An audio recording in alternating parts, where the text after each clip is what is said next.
Thank you very much. Tunaweza keti tafadhali.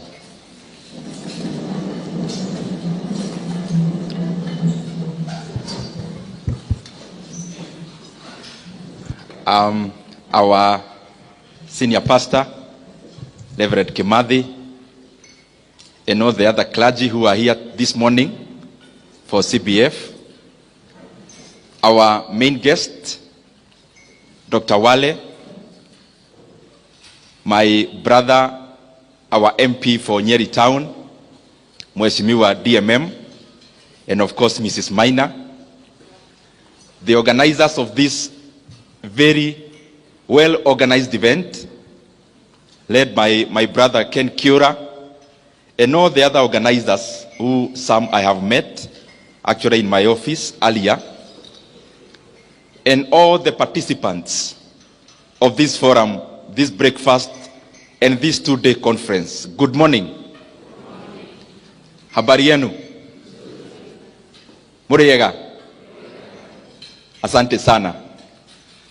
I am very pleased to come here this morning, and especially as a businessman, more than a politician,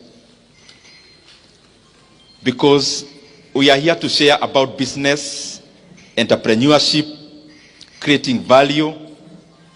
I am sure there are other forums for the other hat that I wear in terms of politics. And I am at home completely, because I keep saying that anytime I am reading or interacting in any issue around investments, about business, about entrepreneurship, I feel like I am in holiday. So this morning I have come for holiday here in Nyeri, because talking about money is not something very bad. It is something good. And I want to laud the church, tutam, for giving us this opportunity as business people, because it is one of the avenues God can bless many of us as Christians. And you know, many of us from Mashinani who were brought up in the village, in a Spartan life, conservative life, I'm an Anglican. To some extent, we may think that talking about money is going off. But I'm glad that every now and then we keep being reminded that even when you read about the Old Testament, God could bless his people even with great wealth, and it is recorded. And therefore, business is one of the ways that God can choose to bless us, and that is our domain this morning. But you allow me, because I am also a representative of the people of Kiharu and Kenya in terms of Parliament, National Assembly. I can hear there are some people from Kiharu here. Asante sana. It is important, I mentioned just in 2 minutes because it is important. In Kiharu, I am glad to be an MP there, and I'm sure, and I am glad even Honorable DMM has been there. Kiura has been there. And I talk about this because when any part of Kenya develops, then Kenya is developing. When any part of Kenya decelerates, then also Kenya is going backwards. So in Kiharu, through NGCDF of Kiharu, it's a very large constituency. Actually, in terms of land mass, it could be only second from Kieni. We have around 112 public primary schools. 112 public primary schools. And I want to assure you, some of you who follow us on social media, the way they are, all our public primary schools, they are well done, well built, where we needed to build new structures. Where there are old structures, all our classrooms are tiled as a representation of all the other work done. When I say tiling, it's representing all the other overhaul of the work. Also, we have started like 7 new day schools from scratch. But lastly, the program that I'm very proud about is a program we run touching learners in day secondary schools, which we have around 65 including the ones we've started. And we have around 12,500 learners in those day schools in Kiharu. In Kiharu, what we've done is to do what is called backward aggregation. So we have consolidated the amount of budgets our day schools run, and then we try to work out a modality of lessening the burden for learners. So this is the outcome. The outcome is that of all the learners in our day secondary schools in Kiharu, we subsidize the education through CDF and other mechanisms, and learners in Kiharu only pay 1,000 shillings per term in any day secondary school.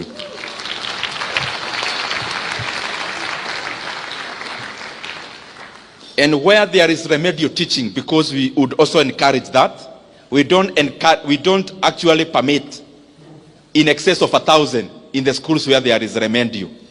And in that 1,000, learners eat in school from Monday up to Saturday.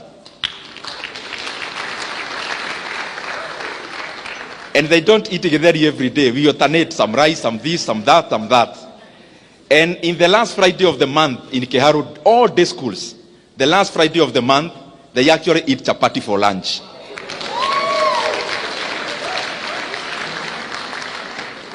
Including last Friday, which was the last Friday of the month. We do this because we know the primacy of education in shaping society from the household level going upwards. We have also invested over 20 million shillings in buying of revision books for those day schools. We are building laboratories. We are building halls in terms of deepening knowledge and education. I have mentioned that because it is important. It is important because this year alone, because we have 2 sub-counties in Kiharu, it's large. We have over 2,000 students who have come from other areas in Kenya to live with their relatives so that there is school in our day schools. And I'm very proud about that. Because we don't ask for ID ya mzazi. Ati tuonyeshe mzazi ni wa hapa, anapiga kura hapa. Once you join our day secondary school, what you are looking for is knowledge. You will become a voter later. Our business now is education, not about where the parent votes.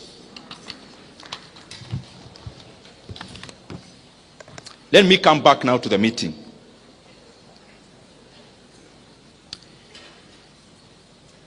I'll try to compress so that I actually take less time than I was allocated, so that we can have a time where we can interact with all, even the chief guest. We are here as business people. We are here as entrepreneurs. We are here as investors. But sometimes do you quip to ask yourself, what is the difference? What are you? Because there must be a reason why in the dictionary there is a different word for being a businessman, for being an entrepreneur, for being an investor. Because if it meant the same, then it will be one word or one definition. So this morning, we need to trace ourselves so that we find whether we are in the right locus. But then, we know Ndindi Nyoro as a politician. Why was he invited? In brief, I actually started business earlier than politics. Because in class 6, I had my first kiosk, class 6. And I'm not telling you those stories of I started a big farm with an apple or no. That's not what I'm doing. Out of necessity, from a mud house, from a father who was living in Kiadutu slums in Thika, and a peasant farmer mother, and in a family where the only person who had a car was my uncle, maternal actually. After studying my uncle's life, I actually saw that he never progressed with education so much. So I thought I can take a shortcut like my uncle. Hakuna haja ya kujichosha na masomo. He was driving a KUI. he had never been to high school. So I started my first kiosk, and I could go buy some shopping. Hapo nyumbani kwetu kwa fence, nikakata nikaeka ka kiosk, asanti. But of course in class 6, when you have 200 bob in your pocket, there is nothing a mathematics teacher can tell you. So because I could not listen very keenly, my education ikaanza kwenda chini, ama grades.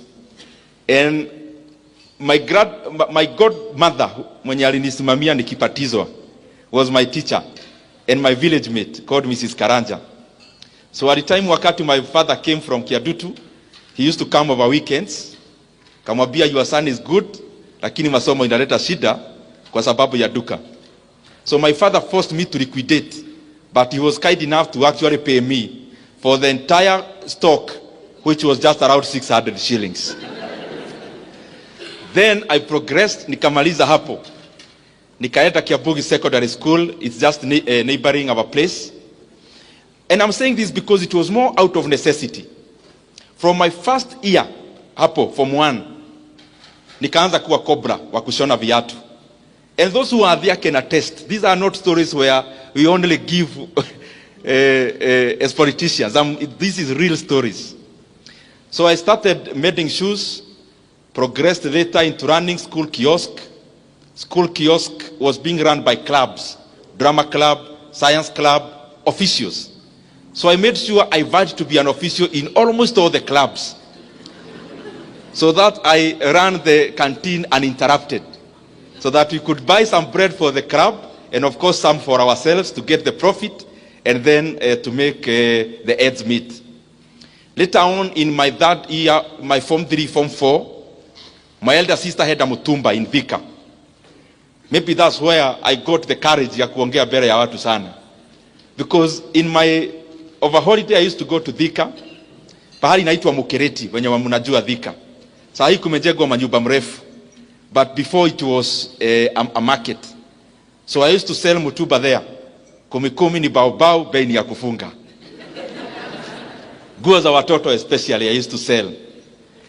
University, when I was joining KU, I had 2 goals. One was to deepen my leadership, but number 2 is to expand in terms of business. So when I joined KU, my first year, first help, I paid for my school fees for the whole year for KU. But the second semester help in the same first year, I, number 1, started a kiosk.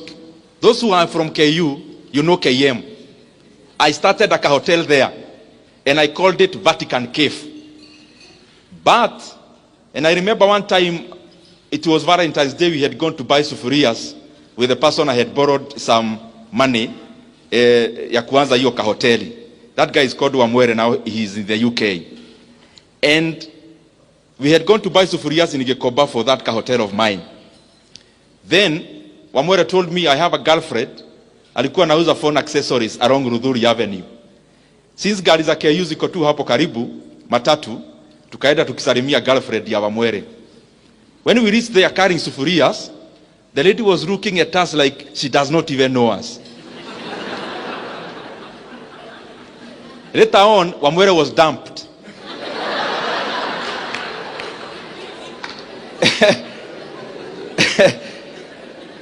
This was the main reason. Kwa council ya wazee, this was the main reason. Number one, we didn't know it was Valentine's Day. So, he ought to have gone to see the girlfriend in a different manner. But number 2, Wamwere had already told the girlfriend that he's doing a degree KU ya teaching na some economics uko katikati. So the lady was wondering, hii ni B.Ed gani na economics gani watu wananunua sufuria? Kwani ni home science?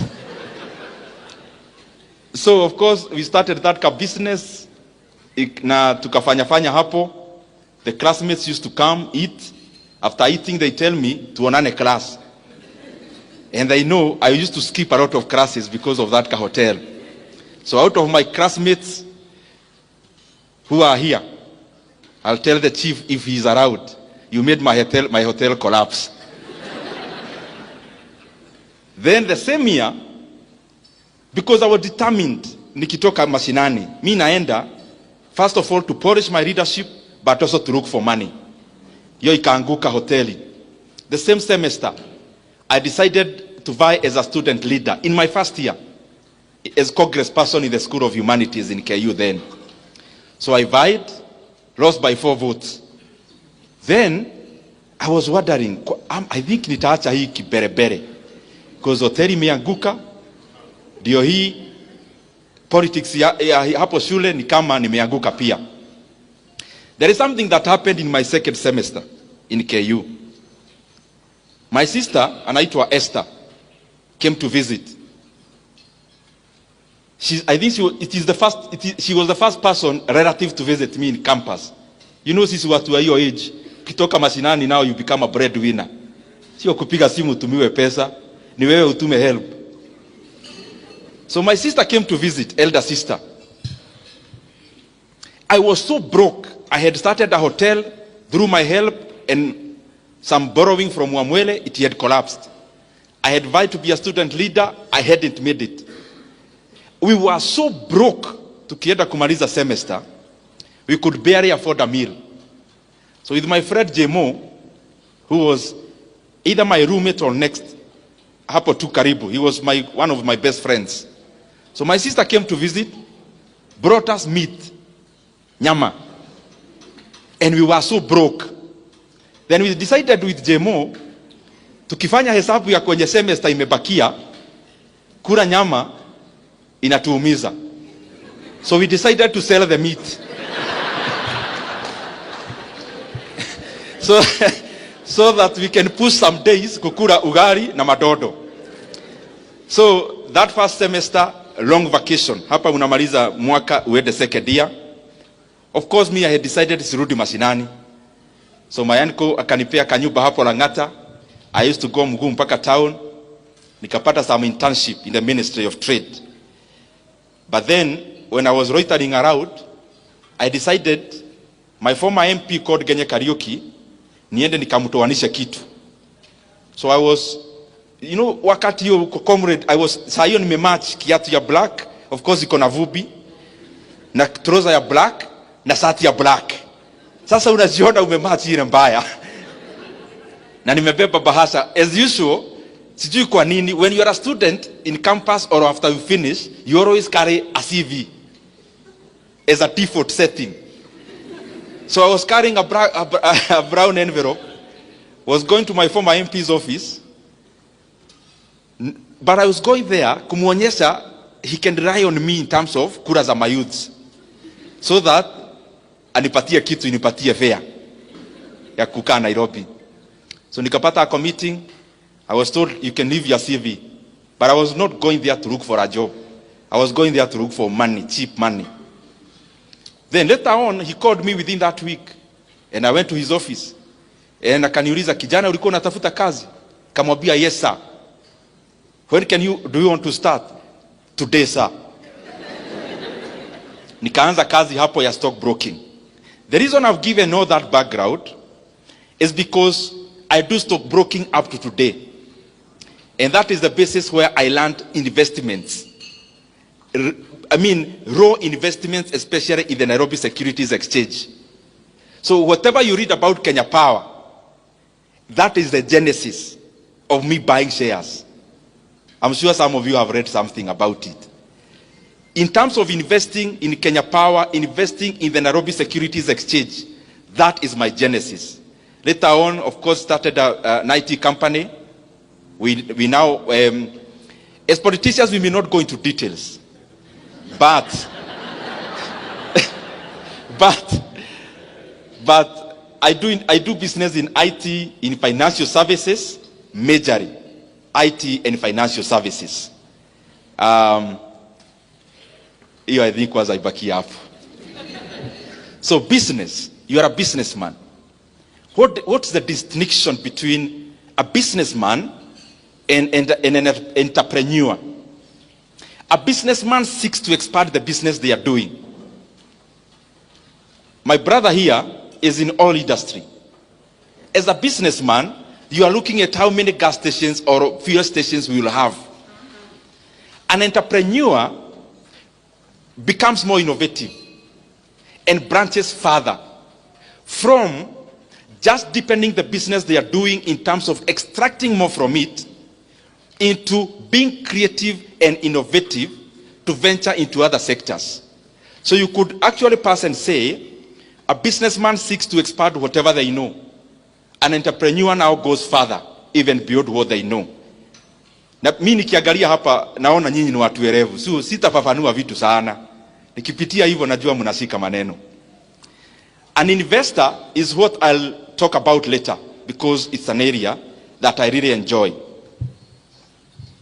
But the difference between this business person and an entrepreneur and this investor, what's the difference? In most cases, an investor will do, or the money for the investor will fetch them money passively. Is where you don't wake up in the morning to go check how your shop is doing. That's somebody else's business. You put in your money there, it's doing something for you. That is the bare, using superlatives, that is the top line definition. I want to talk about just a few basics because I've started many businesses also. Just some basics we may note here, and especially those who said they are huge business people. I saw your hearts. You said you are doing very well in business, but for now, it is in the mind. Just for now, it is in the mind. One of the basic, I have seen it is important. As you start a business, you don't start a business because the other person started. You start a business because there is a gap. Gap may be in terms of demand.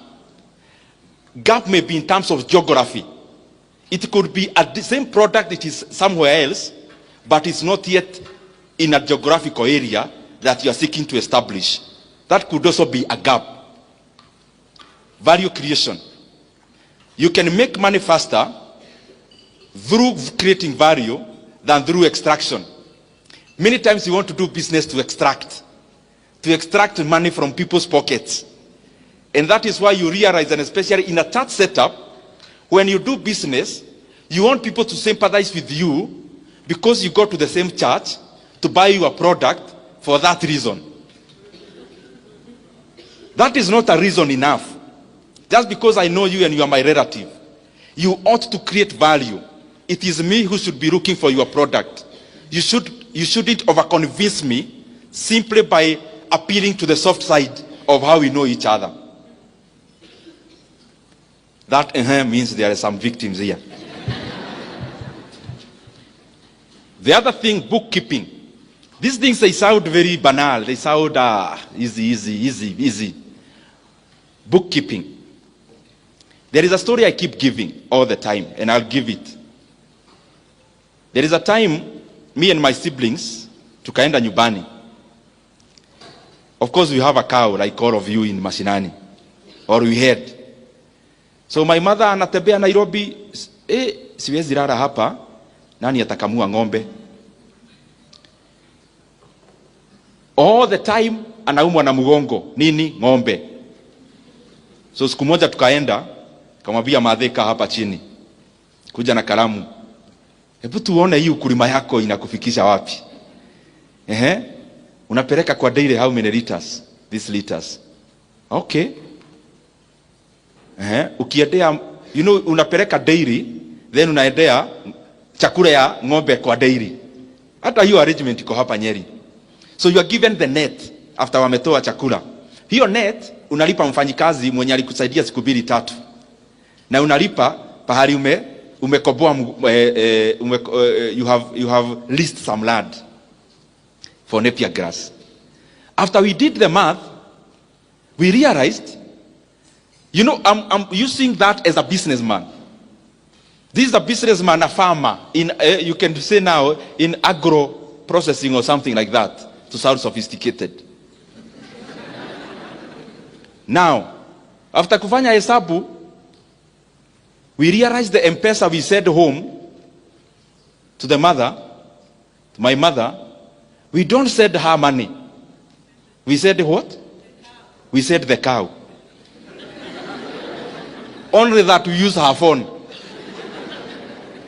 Because after doing that month, it taught me one thing that we all do, especially owners of small businesses. We never track our progress. So we never know whether we are mark timing or we are making progress. And the best way to do that is to use data.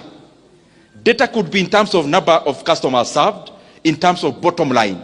Me, I like looking at bottom line. After all is said and done, it is not if you are a person doing oil, your business is not to fuel other people's cars. Your business is to make money. In economics class, we say, it is not out of the benevolence of the baker that we enjoy our daily bread. It is out of their selfish interest to make money that we get Ken Blessed coming to our local shopping center every day. And in the economic interaction, selfishness is what buys the economy.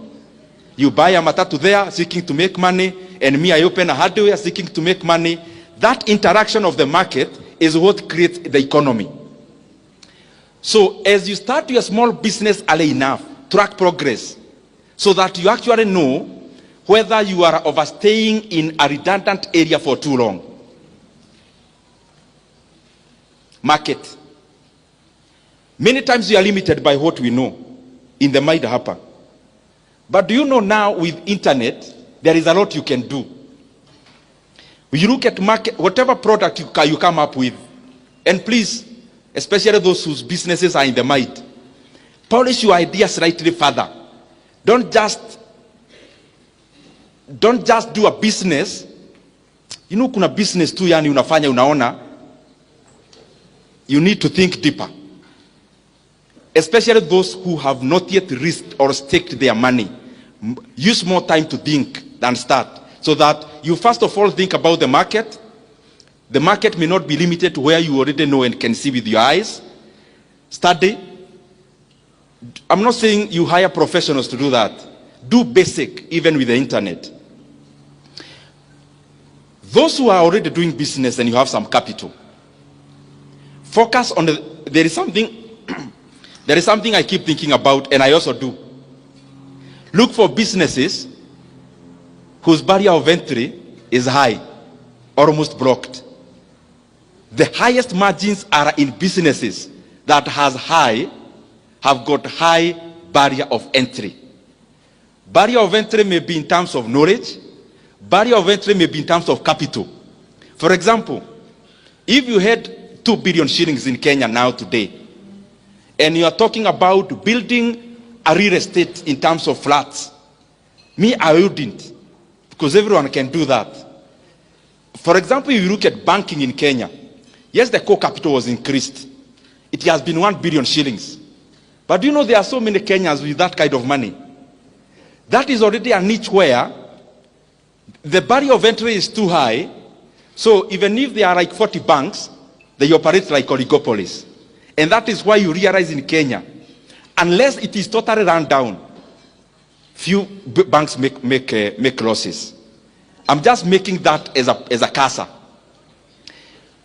Look for a business with a higher barrier of entry so that you can enjoy longer margins or bigger margins. This is the other thing I want us to really interrogate.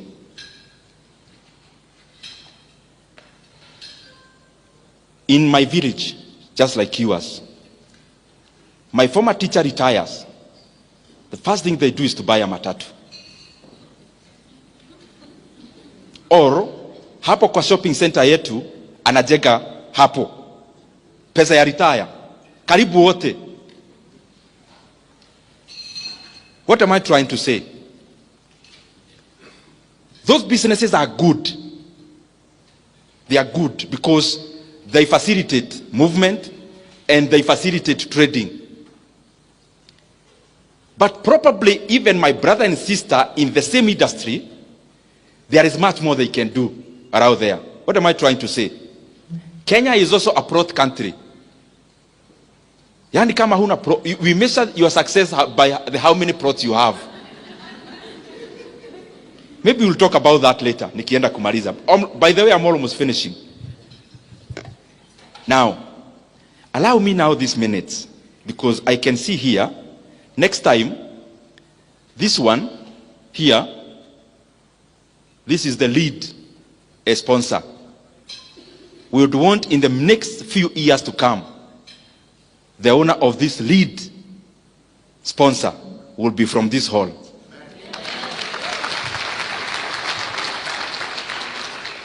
And therefore, allow me the remaining minutes, even if you do not understand what I'm saying, and I only talk to 2 people who will do that, I'll be satisfied. So if you do not understand the things I'll be saying, uniwie radhi. Because I would rather talk to 1 table who may actualize, become this, than talk to all of you and start small dots of businesses. And because we have brain and capacity to all be here, let in the next few years, there'll actually be an auction in this hall, all of us bidding to be this.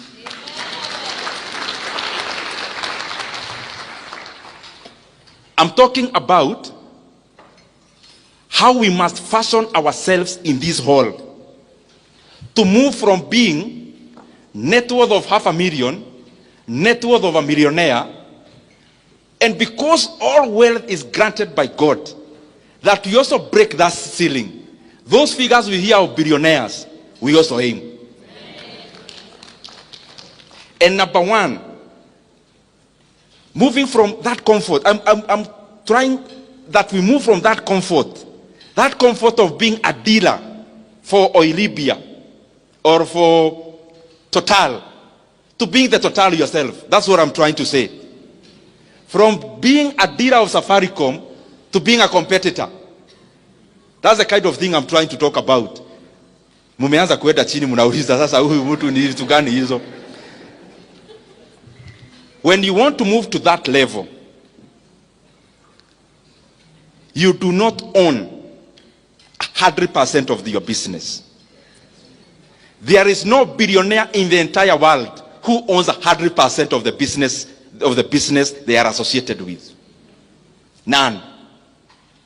Mark Zuckerberg, in terms of Facebook, in fact, let me just to be precise, Jeff Bezos owns 12.7% of Amazon. Elon Musk owns 13% of Tesla. Bernard Arnault, the one for Louis Vuitton Moet Hennessy, is is the richest man in France actually. He owns 46% of LVMH. Warren Buffett, the renowned investor of Berkshire Hathaway, owns only 16% of Berkshire Hathaway. Larry Ellison, the one for Oracle, owns 35% of Oracle. Bill Gates, as I talk to you now, all of you know Microsoft is owned by Bill Gates. He owns less than 1% of Microsoft. Coming to Kenya, when you ask somebody who owns Cooperative Bank, they tell you Muriuki, the CEO. He is actually from here, Nyeri. He owns less than 5% of Cooperative Bank. But what is 5% of Cooperative Bank? A bank with a market cap of around 20 billion Kenya shillings. 5% means he is going to over 6 billion Kenya shillings. 5%. Now you with your 100% of your business, how much is it worth?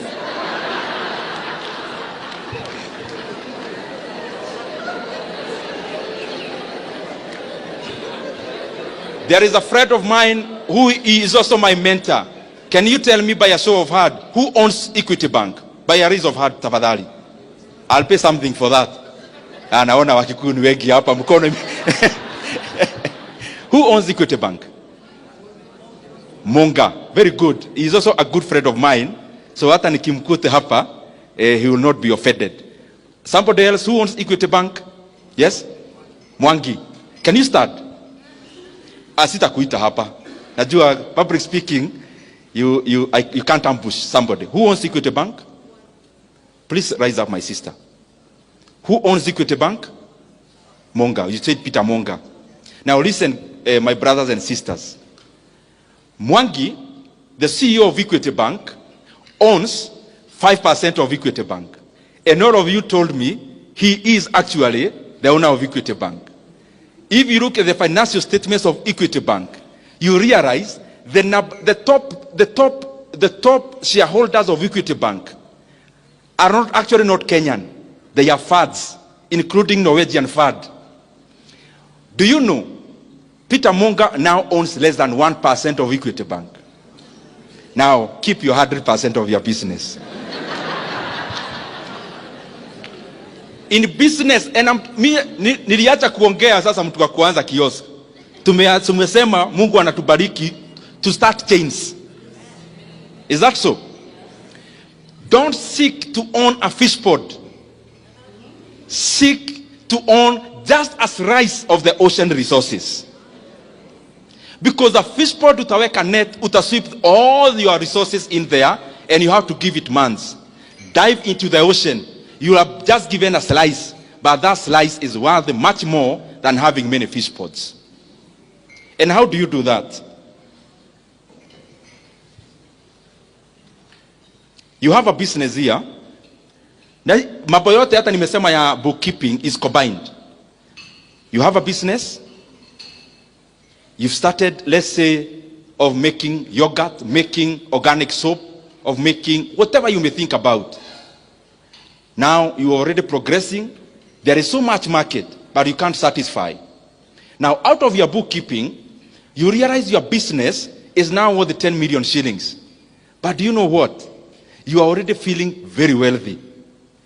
And you cannot release. Hii kitu nimeanza na jasho sana. Mimi siwezi leta mtu wa kunisubua. A different person, what do they do? You look for an investor and bring you 5 million shillings into that business. It's not going to your pocket. But you give them 10% of that business. Now, if you receive 5 million shillings for 10% of that business, the valuation of that business becomes instantly 50 million shillings. You use this money to expand other markets, to expand your operations, to buy more machinery. Later on, you get another investor. Now you've already grown, even people are noticing your brand. They come in, they give you 20 million shillings, and you give them a 20% of your business. If a 20% of your business is valued at 20 million, instantly your business becomes 100 million. So even if the percentage continues to diminish, the aggregate continues to expand.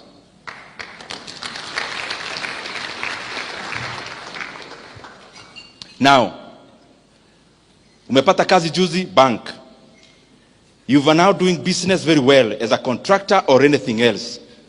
Your first money, what do? Buy a plot. Then after buying a plot, build flats. Guys, my brothers and sisters, big companies like the one I quoted, including Equity Bank, including their own headquarters, is leased. They don't own. So you want to tell me, in your mind you have more CFAs, you have more actuaries, you have more financial advisors than Equity Bank?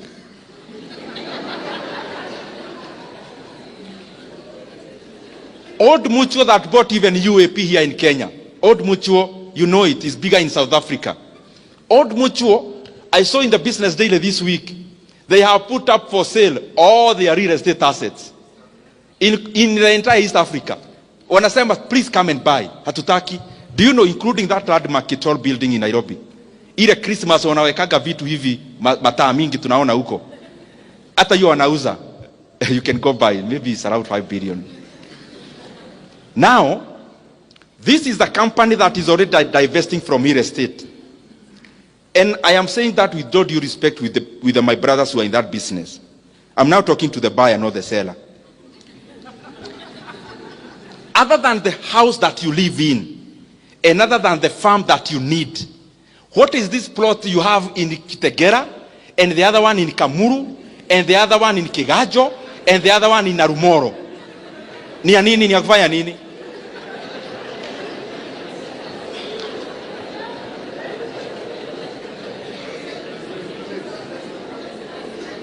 I am not saying that I am an oracle, but I just want to tell you, mimi sina pahali nachukuaga rent.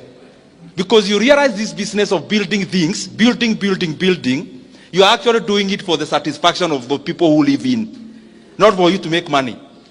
Because the return on investment on a flat, the return on investment is less than 8%. People will keep saying, oh, 12 or 15%, toa yote, and you give it time. It will oscillate and still settle down below 8%. That is the math even Equity Bank does. Badala ya kuown building, ati tunasema Equity HQ at all building or the 5 billion, mwaki ana order, 5 billion ata nikiled micro loans. They'll give me an ROE of double digit, maybe 15%. Why can't I lend you the 5 billion mukiwa wegi? By end of the year, munilipe interest, let's say 18% of 5 billion is how much? 900 million. Why can't I give you, munilipe 900 million per year, then nilipe rent 400 million, then 500 million in faida. Let me ask you, when you build a house anywhere, including anywhere in Nyeri, your utility as an investor of that house is only the money you get, because you have no utility of living there. So your math must be very direct. Musianza hizo vitu kuwa sensational, oh, you know, owning a flat, nini. Let's be practical. You have 8 flats, manyumba mrefu hivi. Do you live there? So why did you build? To make money, is it? Is that the most optimal manner of putting your money? That should be your only consideration. Now, usileta emotions. Because if you live there, you can justify and say a utility of a house where you live cannot be justified by how much you are getting. You don't live there. You've not been there for 6 months. Your caretaker lives there more times than you. Then, watu hawapumui, kuna furaha tunajenga ingine, and munaonaga all my friends who build, they are always on phone. We mwaga mchanya, we kakoto lile, there is always a story hapo. Mahiga masione mwai yake, dimethi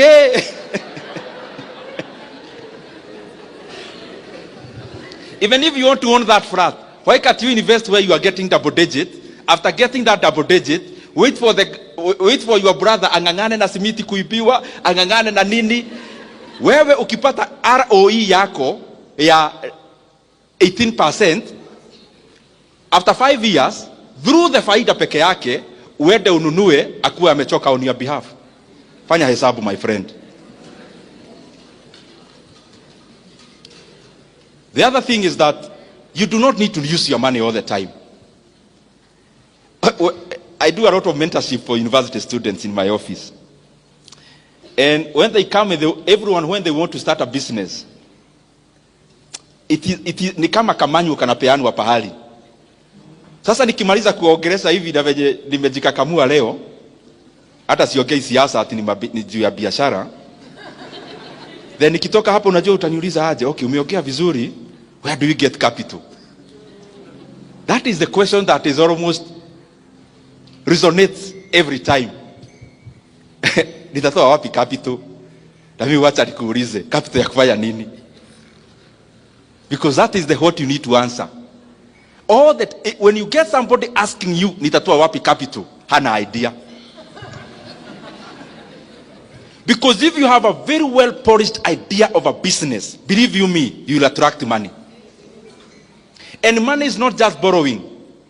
There are many models of financing a business, and they are in Kenya also, not just in the US.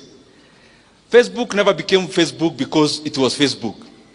Facebook became Facebook because people like Peter Thiel is a venture capital, invested money in Facebook back then.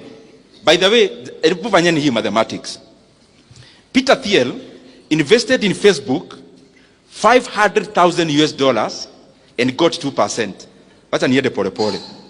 Ndio mpate what I'm trying to say. And the other point I talked about 100% of the business. Peter Thiel, there's something called venture capital. And there is something called private equity. There is something called angel investors. What do these people do? They come, uko na idea poa, which can be commercialized. They give you money to start, but other than being alone, you seed a stake in your company. You seed a stake. Stake means a shareholding. So you seed. Once you seed, so biashara ikianguka, you don't owe that guy anything. But if the business does well, they are part of that business. So Peter Thiel invested $500,000, got 2%. Just a few years later, Facebook got listed. After listing of Facebook, he sold 2/3 of the 2%. This is a point I want you to understand. He had 2%. He had bought all of it, like pesa ya Kenya, 500,000. Hata tuseme ni ya Kenya. 500,000. A few years later, Facebook got listed. He sold 2/3 of the 2%. At how much? $625 million US. Now, what am I trying to say? If the Facebook founders never needed the money for Peter Thiel, Facebook would still be your 100% owned company now. It will not be the global company we know. The intersection of the idea and money is what creates a business. An idea with no money to start it is still a dream. The intersection must appear of this idea and money. And you haven't even tried. You are just saying, wanatuongeleshaga maneno ya biashara, tutoe capital wapi? You have not even asked anyone to give you capital. How do you know people are not willing to give you money and you have not asked anyone? And then mtu anauliza hapa, who are those venture capital? And who are those PE? This is my answer. That is precisely also an opportunity for you. The fact that you don't know any venture capital or private equity in Nairobi or Nyeri is already an opportunity for you to be one.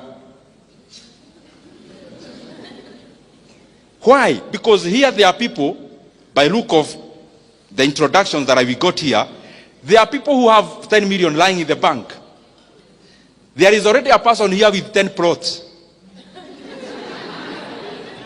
That plot, what is it for? That money can work for you faster elsewhere. Start a venture capital. If you don't know one, if you don't ask me, nitawatoa wapi, is that already an opportunity for you. But they are there. I mean, you can use the internet. Now, this is something else I know about money and investments. And I think I had made some notes, sana spedi kurifa, but I didn't want to, I wanted to mention a few things precisely. In everything, let me paraphrase. Everything is buy low, sell high. Everything. Buy low, sell high. When you're talking about commodities, even manufacturing, there is one sentence I'm looking for. Now, you make profit. Just listen to this. You make profit at the point of purchase, not the point of sale. You do not make profit at the point of sale. Profit is made from the point of purchase.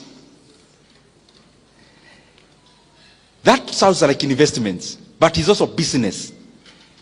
When you are a media house, what do you sell to us, especially at TV? You are selling something called eyeballs. People watching you. That is your product. So how can you buy cheap eyeballs and then you sell expensively in terms of your adverts, pricing? In business also, business that has inputs and outputs, you do not make money when you are selling the product. You make money when you are buying the inputs. When you squeeze to the lowest point possible, the buys, at that point you've already made your profit.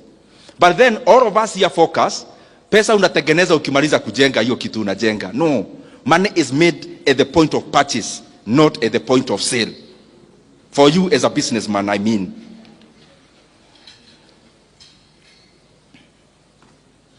Then, I hope by now we already know, kuweka pesa kwa bank, hizo vitu zote, they are not for people in this hall. By now we already know that. Kiura, if I found you with 5 million shillings in your bank account, I'll tell your wife.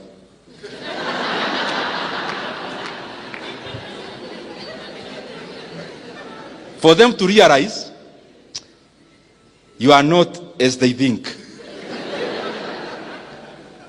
I think by now you already know. When you have money, you just want to see, many times even me, when you make your first, let me not mention things, money a lot, but when you make your first that one, unaenda bank, unaitisha statement. Ndio uone hapo chini imeandikwa nini, na pia kashia unamwambia hebu nisomea vizuri hapo chini. So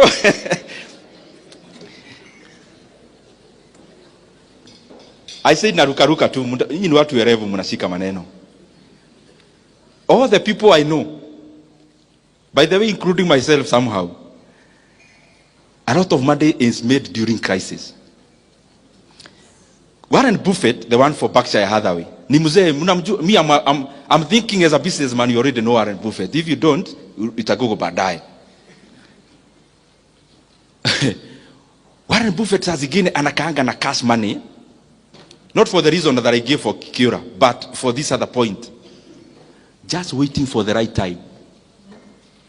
Just waiting for the right time. So anakaanga na pesa. Like now if you Google Berkshire Hathaway holdings in cash, crazy amounts of money.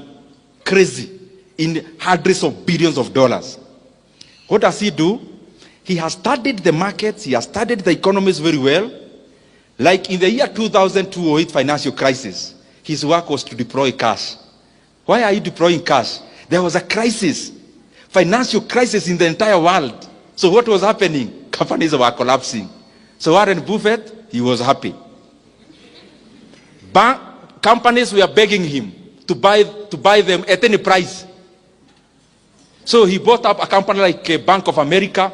They merged with another one which was called Merrill Lynch, became BOA Merrill Lynch, bought them for nothing. Another one. So, and he keeps saying, and this is a point you need also when you are investing, when everyone is very greedy, be fearful. And when everyone is very fearful, be greedy. Because we operate in herd mentality as human beings.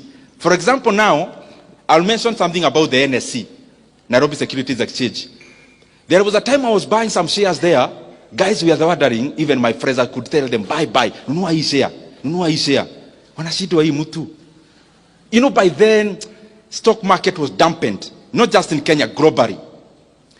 By that time, even last year, the entire globe was a rate market. People were chasing after the highest rate, fixed income. So, very few people were paying attention to equities. Equities are shares. I'm just trying to say, when others are fearful, be greedy.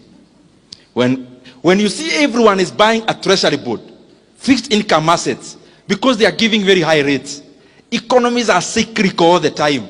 You wait where you need to wait. Wait by buying what they are not buying.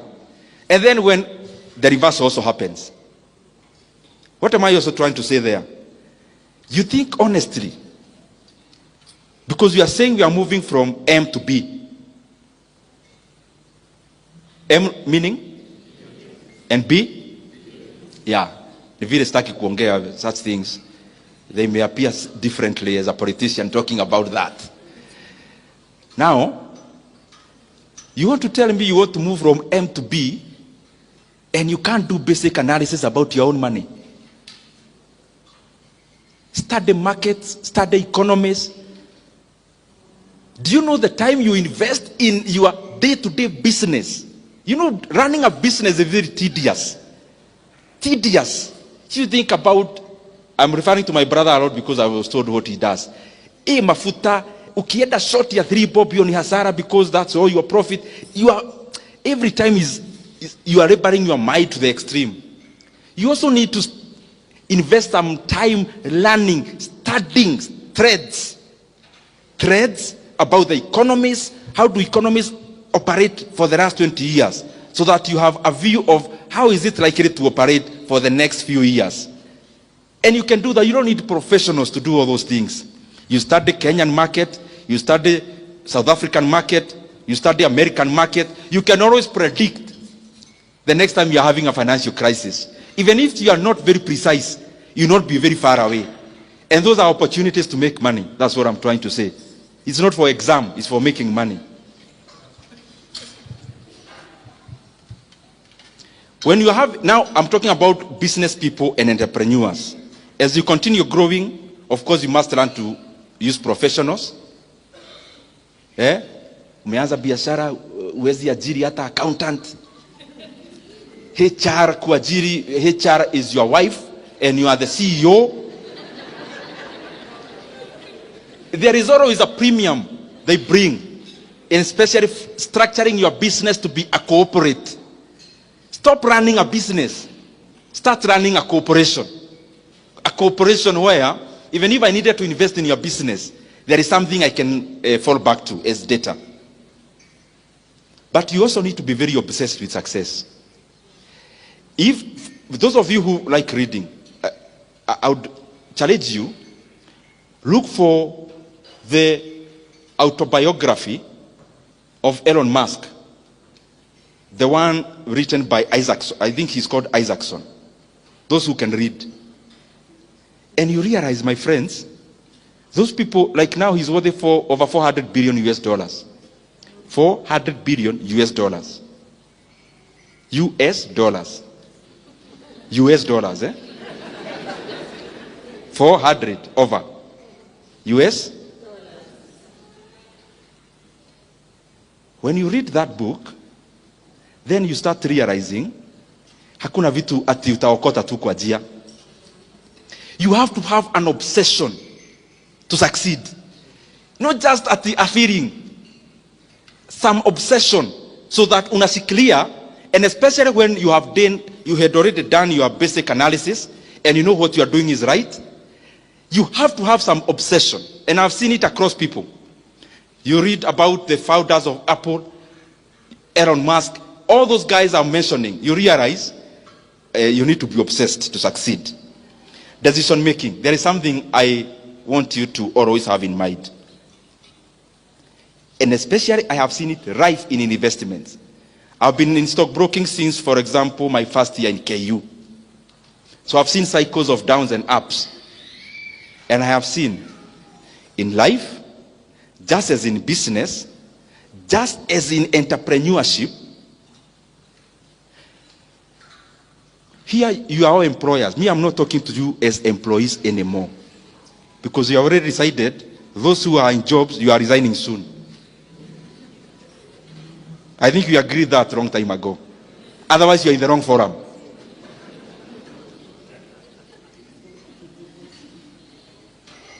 You need to make, maybe a decade is 10 years. You need to make like only 4 strategic decisions in those 10 years. Instead of tiring yourself on a day-to-day decision making.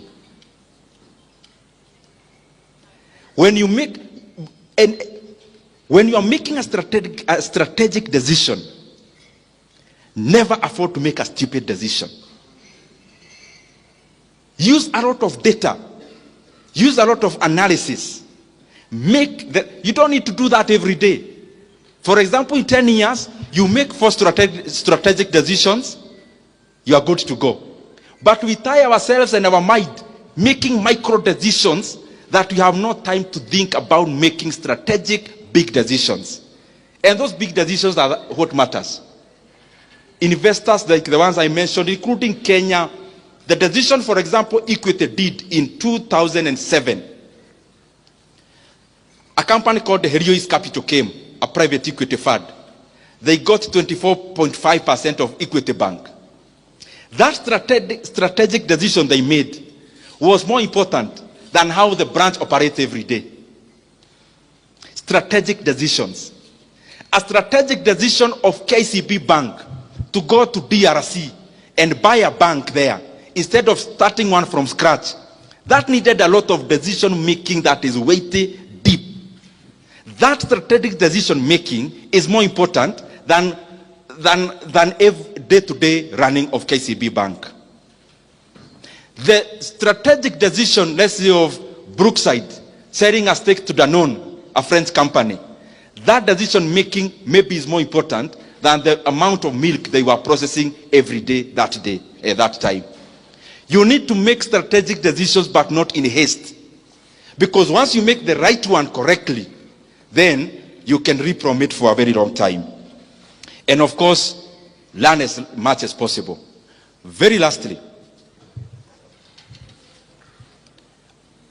those who, I was at some place two days ago, and I made a confession which I want to make also now. Despite all the things I have said here, I have already told you, as a businessman, I mean, let's not cheat ourselves that we are here to do this, to create value. You are here to make money. So I'm talking in that length.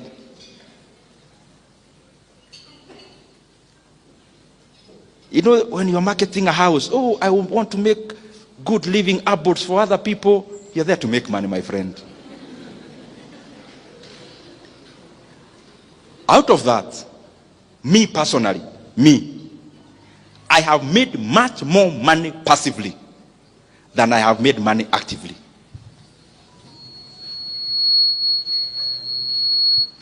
And I'll give you one because it is public information which you have read. I see on Twitter, stima ikipotea munaanza maneno. Me, I have never even been to Kenya Power offices because I'm just a passive investor.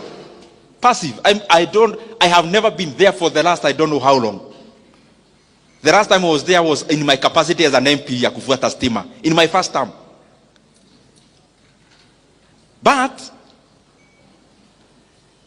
this year, last year, the year of Kenya Power, you can go at your own time, was trading. Last year, at a time like today, was below 2 shillings. 2 shillings. 2. Meaning, if you bought shares then, if you bought 1 million shares then, you would have spent how much?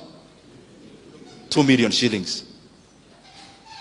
Yesterday, which was Friday, Kenya Power share, after dropping slightly, I know it still go somewhere up, was 13.5 shillings.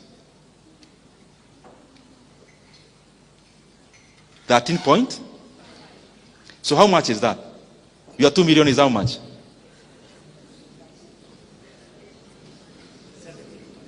At the same, no, you are 2 million shares. We say, oh yes, you are right. Your 2 million is? No, it can't be 7. Fanya hesabu, 2 million shares would have bought you 1 million. 2 million shillings would have bought you 1 million shares. 13 and a half.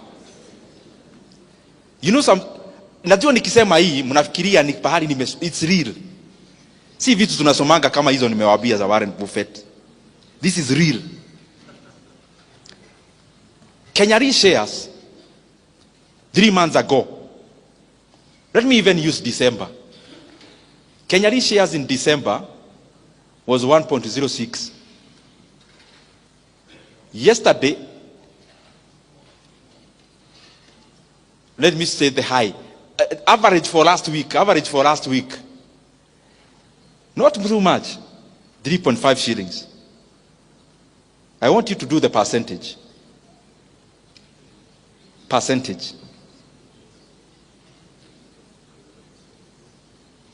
Kenyan shares, a year ago, a time like this, it was cheaper to buy one Kenyan share than it was to buy Peremende. It was maybe 3 point something shillings. As of yesterday, 9.7. It doesn't happen all the time. I'm not telling you at the Monday you go buy those shares. No. I am saying this. Some time back, I sat down, downloaded the financial accounts of Kenya Power, read, and I realized, ni mimi tunajua hii mambo ama ni nini. Because I saw a gold mine. I am going back to what I told you. You never move from M to B at the evil. You have to also spend some time. I mean, if, for example, working for a whole year, for a whole month, in that institution, you earn 100,000 or 50,000 per month. If you earn 50,000 to work for a whole month, then it means to move from that M to B. It also calls you to also engage your mind into running and data analysis. It's not so complex anyway. So I started and I saw a company had over 150 billion in sales. That is revenue. Assets were like 320 billion that time.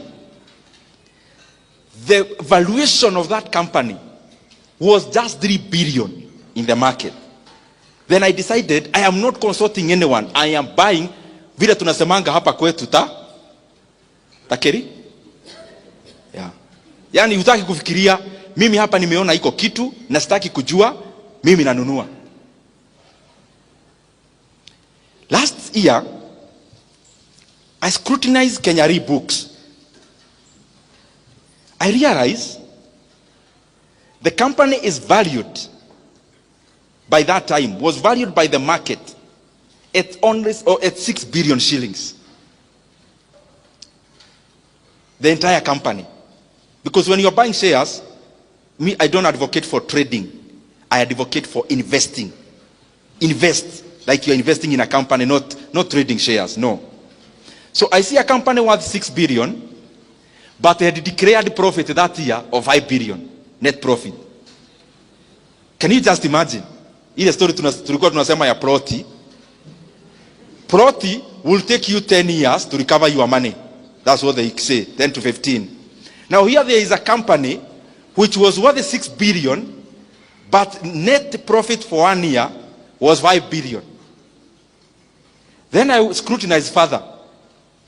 I saw their cash and cash equivalent. These things are online. You can actually check. And that you don't need to be an accountant. I'm not one. I read and saw their cash and cash equivalent by then was 35 billion shillings. Do you know what that means? And then I read further, they have no loan.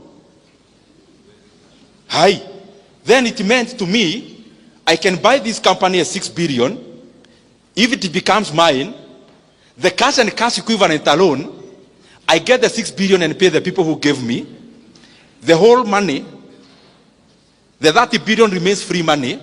Anniversary Towers, which is owned by them, becomes my building. Maybe I'll have the top 3 floors as my office. Reinsurance Plaza becomes my building. And then I started there in 83 markets. I never needed anyone to tell me anything. I saw an opportunity there. So what am I trying to tell you? There are many opportunities you can make money passively. They don't happen all the time. That's why I talked about study how the markets move, how the economies move, so that you know when to jump. For example, in Kenya, you have had a bullish market. Shares in Aeda Jew. But they don't go up like this. They go EV. So it's your work now. Go check the companies of your interest. Study. You'll see a lot of opportunities. Let me use 2 brands you know. KCB Bank, for example. KCB Bank is valued by the market at around 170 billion shillings. The valuation of the entire KCB. Last year, they made a profit of 60 billion. So if you bought KCB at your bank, it will take you 2.5 years to recover all your money using only net profits. Equity Bank, for example, also. Equity Bank is valued by the market at around 211 billion shillings. But their first half year up to 30th June, was 31 billion shillings. So they will likely make 62 billion 1 year profit. So it will take you, if you bought the entire company, less than 4 years. Proti Narumoro, Proti Kamuru, Proti wapi, hiyo Proti alafu unapigiwa simu, muduraita maiga haha. I mean, then you have a home in hapa Nyeri, another one in Nairobi. Now, because you have money, you also want a home in Mombasa to be sleeping there over Christmas. And then the entire year you have a caretaker maintaining that plot for you. Thank you very much. May God bless you. Nimemaliza.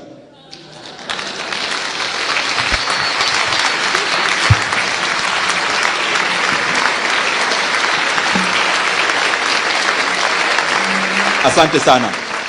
You may sit. I know we are in a church forum, and therefore we can't talk politics. I just want to say one thing that is attached to the things I was saying, because I am an economist and I am grateful for that.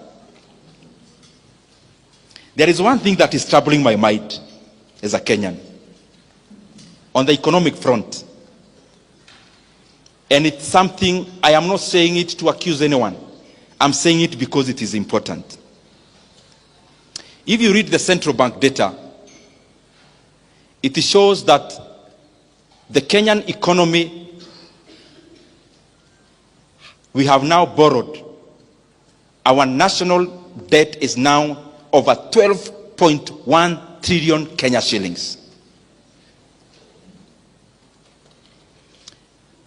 For the last 3 years, our country has borrowed in excess of 3.5 trillion Kenya shillings. So I would want to request all of us as the leadership, and especially those who have the opportunity to make decisions in the executive. Let us serve our country with dedication. And let us not seek to give good narratives out there when the Kenyan economy is actually being teared down or torn down. We have borrowed over 3.5 trillion Kenya shillings in 3 years. President Kibaki borrowed 1.2 trillion in the entire 10 years he was president. And therefore we have borrowed 3 times in 3 years. We have borrowed 3 times what Kibaki borrowed in 10 years. That's the money Kenya has borrowed in the last 3 years alone. 3 times what Kibaki borrowed in 10 years. And in that money, I have not included other debts that Kenya has now become clever to borrow in the name of something called securitization. I have not mentioned even that. It therefore means the economy of Kenya is borrowing 100 billion every month. And every single day, when the lights go off, every day, every single day, Kenya is borrowing 3.4 billion every day. That we are borrowing in a minute. You can do the calculations and see. In an hour, maybe we are borrowing around 137 every 1 hour. I'm saying this because we are now headed to the elections. And what governments do, they focus more on re-election, and we forget that we have a country to lead after the elections. And what that means is that every time we are nearing elections, we start having something called fiscal expansion. Because maybe there is nothing much to be seen for the past year, then in basically 1 year, we want everything to be seen. And therefore, what do? We become reckless in borrowing. Kenya is there now. That now our debt is 12 trillion Kenya shillings. I want to request that we do not have to put our country in that kind of pedestal in terms of borrowing. Kenya has always had development for the many years, but we never had to borrow that much. President Kibaki did a lot of development. He borrowed only 1.2 trillion for 10 years. Where is the 1.2 trillion we are borrowing every year going? To make the matter worse, anything you see with your mouth, with your eyes, sorry for that. Maybe the mouth is what is also being used somewhere. So I shouldn't say sorry. Let me paraphrase that. Everything you see with your eyes happening in Kenya now, in terms of development, what you can see, for example, the expansion of this Keno Marwa Road, is not even part of the 12 trillion borrowed. Is another loan on the side called fuel levy securitization. Everything else you see in Kenya in terms of development, like even the Talanta Stadium, is also not part of the 12 trillion debt. That is another debt, securitization of the sports fund, where we borrowed 46 billion and we'll be paying 100 billion in interest rate alone after 15 years. Even the expansion of Nairobi-Nakuru Road is also not part of the 12 trillion we have borrowed. That is NSSF money being used as a PPP to build that road. I request those who are in government, you have already borrowed 1.2 trillion every year. And even what we can see with our eyes is actually not part of that borrowing. Please, kueni na huruma ya nchi ya Kenya. Even as we preside over the affairs of our country, let us be, tujue kwa akili zetu ya kwamba there is Kenya after elections. Let us not run our country in terms of overheating it. We must avoid to become like Sri Lanka. We must avoid to become like Ghana. We must avoid to become like Ethiopia.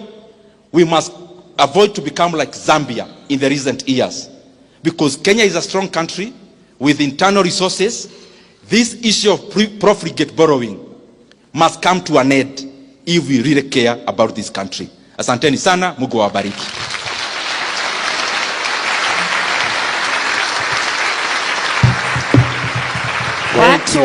Thank you.